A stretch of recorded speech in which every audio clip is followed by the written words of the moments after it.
de miel, qui sont des cavités qui sont jointives, juxtaposées, réalisant l'aspect classique en rayon de miel.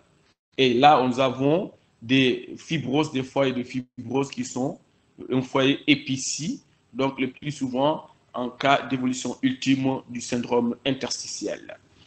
Donc, sur cette radiographie, vous voyez, là, on parvient à identifier, c'est en fait l'alvéolisation pulmonaire qui dépasse, qui atteint même la paroi ici.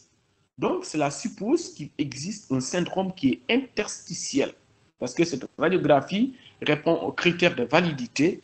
Et au niveau de la base, ici, vous voyez, c'est comme si on a un foyer de condensation alvéolaire associé. Et le caractère aussi important, vous voyez par endroit les bords du cœur qui sont interrompus par cette fibrose. Et le scanner aussi, qui est le gold standard, qui permet une étude exhaustive de l'interstitium pulmonaire, va mettre en évidence, en fonction du degré de l'atteinte, ici un épicissement périlobulaire. Vous voyez, en temps normal, sur un poumon normal, on ne peut pas identifier de lobule secondaire.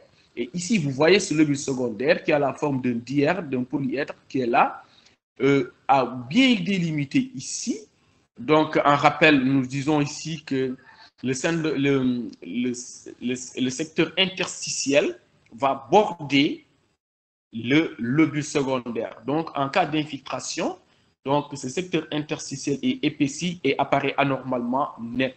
Et là, ça décrit vraiment un aspect de crazy PV, un épaississement. Vous voyez, un aspect de pavage.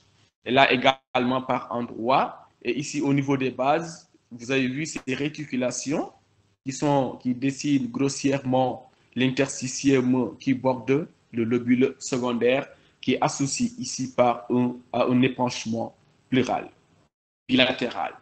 Donc, le verre dépoli, qui est le plus souvent la lésion élémentaire au cours des hémorragies, c'est-à-dire l'alvéolite hémorragie. Donc, il s'agit d'un foyer qui a une densité supérieure à la densité normale pulmonaire, qui est normalement noire. Donc, ici, il s'agit d'une augmentation de la densité et que ça confère au poumon, au parenchyme, un aspect hyper dense. Mais cette densité n'efface pas les bronches qui sont là, bien individualisées, et les structures vasculaires qui sont là, bien identifiées. Donc, c'est ça l'aspect en verre dépoli. Ici, vous voyez les structures bronchiques et les structures vasculaires qui sont bien identifiées ici. Donc, cela a traduit un remplissage qui peut être progressif, ça va évoluer vers une atteinte alvéolaire qui est progressive. Donc, on peut retrouver des nodules, un autre signe élémentaire. Donc, il va se présenter sous forme de petites opacités qui sont plus ou moins arrondies, diffuses, n'épargnant pas les sommets ni les bases. Et là, ici, rentrons dans le cadre du miliaire. Là, ce sont des nodules qui sont beaucoup plus, grossières. Et là, ici, on a de fins nodules. Donc, si on n'est pas en fait un examinateur entraîné, on aura du mal à identifier ces petits micronodules qui sont là, ponctués, disséminés de façon aléatoire au niveau du parenchyme pulmonaire.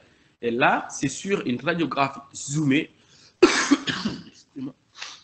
qui permet de les identifier.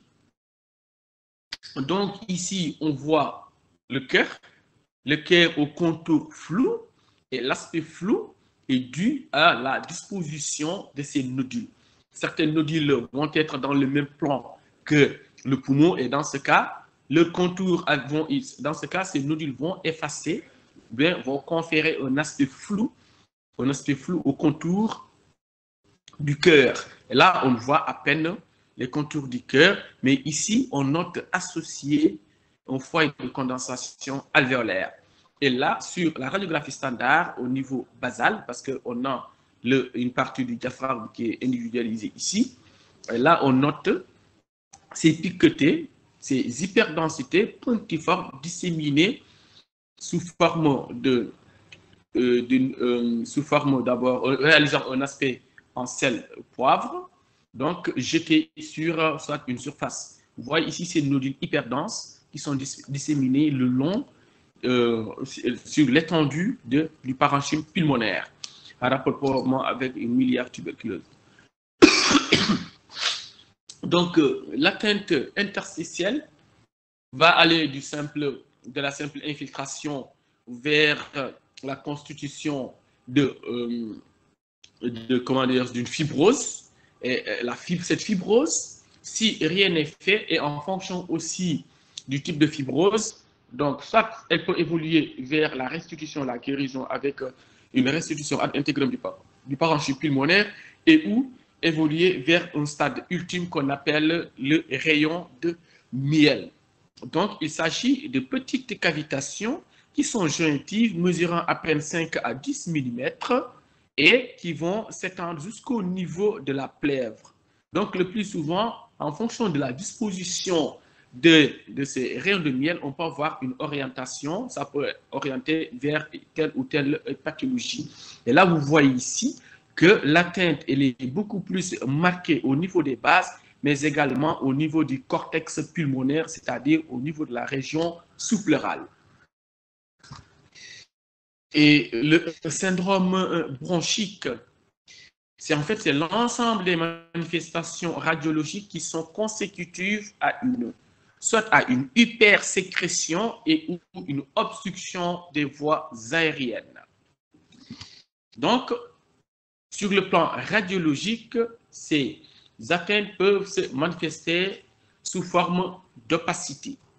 Donc, l'opacité peut intéresser soit la paroi, c'est-à-dire on aura un épaississement pariétal et qui va réaliser un aspect en rail lorsque cette branche est vue de façon tangente.